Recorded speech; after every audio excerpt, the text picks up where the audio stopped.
ঘুরতে যাওয়ার একটা আলাদাই এন্টু থাকে, তাই না? যেমন আগের পার্টে আমি আপনাদের দেখিয়েছি ব্যাংকক থাইল্যান্ড। তো যদি ওটা আপনারা না দেখে থাকেন তাহলে আমার ব্যাংকক থাইল্যান্ডের প্লেলিস্টটা আই বাটনে চেক করতে নিশ্চয়ই ভুলবেন না। কিন্তু আমাদের ভারতেও কিন্তু অনেক সুন্দর সুন্দর জায়গা আছে, যেমন হিমাচল প্রদেশের ডালহাউসি। তো হ্যাঁ, এইবার আমরা চলেছি হিমাচল প্রদেশের ডালহাউসি। তার সাথে আমরা ম্যাকলেটগঞ্জ আরও বিভিন্ন জায়গায় সাইট সিইং করেছি। তাই আপনার এই ছোটো ভাইটিকে একটা হেল্প করতে পারেন, আপনার এই ভিডিওটাকে লাইক করতে পারেন, তার সাথে আমার চ্যানেলটাকে সাবস্ক্রাইব করবেন, যাতে এই ছোটো ভাইটি আপনাদের জন্য আরও সুন্দর সুন্দর ভিডিও আনতে পারে।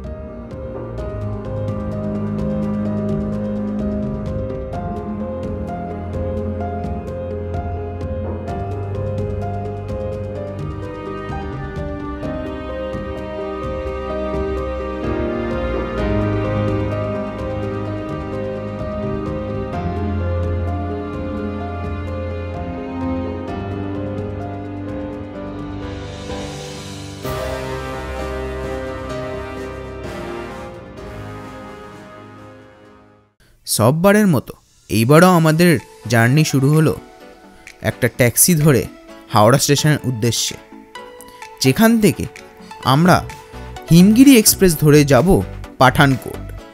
এইবার আমাদের টোটাল টাইম লাগবে প্রায় 30 থেকে 35 ঘন্টা, প্রায় বলতে পারেন 1.5 দিনের মতো সময় লাগবে। কারণ কি আমরা রাত্রির 11:55 উঠব, পরের দিন পুরো ট্রেন, আর তারপরে দিন সকালবেলায় গিয়ে পৌঁছাবো। তো এখানে আমরা আমাদের ট্রেনে উঠে পড়েছি।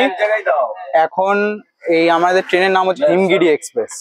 এটা হচ্ছে এসি 2 টিয়ার।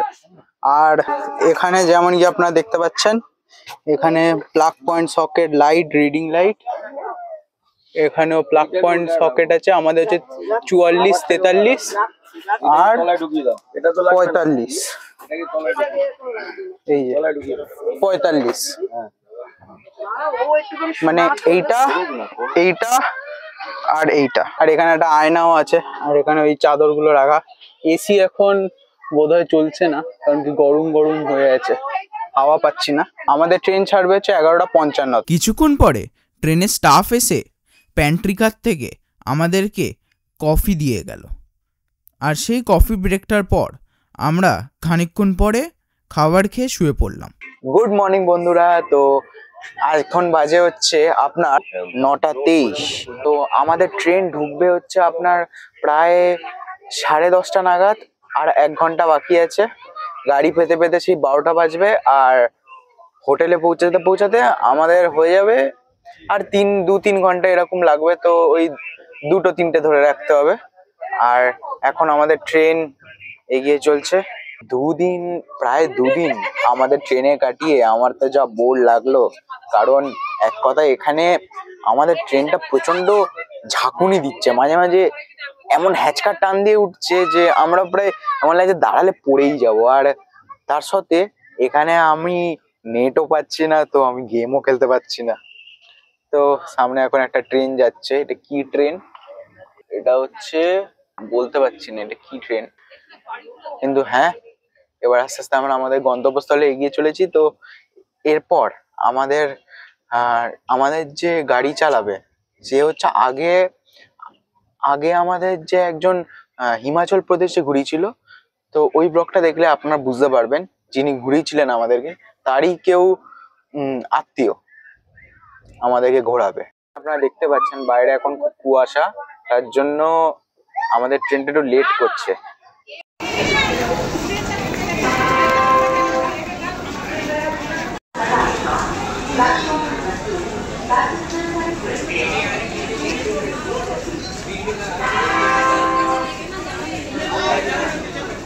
আমাদের ট্রেন প্রায় 3.5 ঘন্টা লেট ছিল, যেহেতু বাইরে অনেক কুয়াশা ছিল, প্রায় 10টা অবধি কুয়াশা ছিল। তো বলতেই পারেন অনেক ঠান্ডাও হবে না কেন, কারণ আমরা গেছি হচ্ছে জানুয়ারি মাসের 9 তারিখে ট্রেনে উঠেছিলাম। আর তার সাথে এবার পাঠানকোটে আমরা পৌঁছালাম। এবার আমরা একটা গাড়ি ধরবো, যেটা আমাদের বুক করা আছে, সেটা ধরে আমরা যাব ডালহাউসি। কিন্তু ডালহাউসি যাওয়ার আগে পেট পুজো তো করা দরকার, কারণ কি খিদে খুব জোরে পেয়েছে আমার। পেট পুজো করতে আসলাম আমরা পাঠানকোটের একটা রোড সাইড ধাবাতে। অর্ডার দিলাম চিকেন তন্দুরি স্টার্টার প্রথমে, তারপরে আসলো একটা পিঙ্ক কালারের অনিয়ন, যেটা খেতে মিষ্টি মিষ্টি ছিল, বেশ ভালো লাগছিল খেতে। তো বলতেই পারি যে এখানকার খাবারটা বেশ ভালোই খেতে। তো এখন আমরা সবাই খাবার খেয়ে বেরোলাম। এখন আমরা যাচ্ছি হচ্ছে ডালহাউসি, সেখানে একদম মেন জায়গাতে আমরা থাকবো, ওই হোটেলটাও আপনাদের দেখাবো।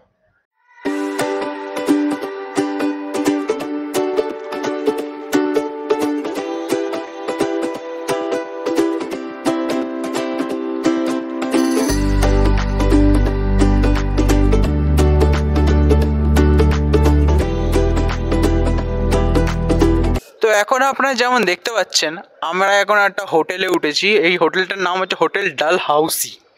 হ্যাঁ, যেখানে এসেছি সেটারই নামে হোটেল। তো আমরা যেই রুমে থাকবো, আপনারা যেই সিনারিটা দেখতে পাচ্ছেন সেটা খুব লাভলি সিনারি একদম। আর হ্যাঁ, আমরা একদম এটা সামনেই থাকবো। আর এটা হচ্ছে সেই রুমটা, এই যে এটা হচ্ছে সেই রুমটা। চলুন একবার আমরা রুমের ভেতরে গিয়ে দেখে আসি। এই রুমের ভাড়া আমাদেরকে পড়েছে হচ্ছে, এই রুমের ভাড়া আমাদের পড়েছে হচ্ছে, এখানে দুটো রুম আছে বাই দ্য ওয়ে, আগে বলে দিই। আর এই পুরো জায়গাটা, আর তার সঙ্গে এই সুন্দর সিনারিটাও আছে। আর এই রুমের ভাড়া আমাদের পড়েছে হচ্ছে 3। প্রথমে 3500 পড়ছিল, তারপরে বার্গেনিং করে 3 হয়েছে। আর চলুন, এখানে আপনারা যেমন দেখতে পাচ্ছেন এসি লাগানো আছে দুটো এখানে। এইটা গরম হাওয়া দেবে, কারণ কি এসি তো গরম হাওয়াও দেয়। এখানে হচ্ছে আপনার ডাইনিং টেবিল, এটা হচ্ছে লিভিং রুম, এখানে পুরো বসার জায়গা, সোফা, আর তার সাথে এখানে দুটো ঘর আছে। এটা হচ্ছে বেড, ডাবল বেড।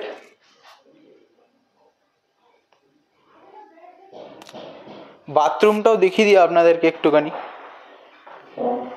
বাথরুমটা বেশি কিছু খাস না, একটুখানি ছোট একটা স্মল বাথরুম আছে। The next day. Good morning বন্ধুরা। তো আজকে এখন বাজে হচ্ছে 10টা 15-16 এরকম।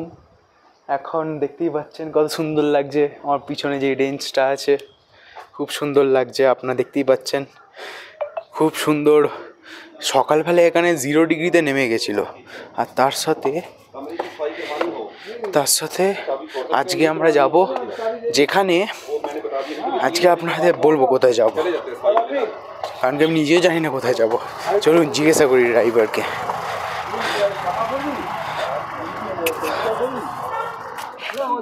रूम परिष्कार है, आप नहीं करेगा, ठीक है। मैंने पूछ ली नहीं थी, 3 बजे के बाद वो चले जाते, फिर 3 बजे के बाद ठीक है, ठीक है। बाकी वो कोई इच्छा नहीं है। हाँ अच्छा, वो यहाँ से खजियार कितना है? 24 किलोमीटर है। कितना टाइम लगेगा? ये तो अब आपके ऊपर डिपेंड करता है ना, जैसे रास्ते में 100 भी मिल जाएगी, 1-2 पॉइंट और भी, बीजिंग पार्क है, फोटो कैप्चर, खाना पीना जैसे। वो लौटने के बाद और कुछ है जो देखने? 2 किलोमीटर पंचकुला, छोटा सा पिकनिक स्पॉट है शाम को। 1 किलोमीटर में स्वाचम चर्च है, आई लव लोजी का साइन बोर्ड और चर्च है एक देखने वाली, एक ये चर्च है।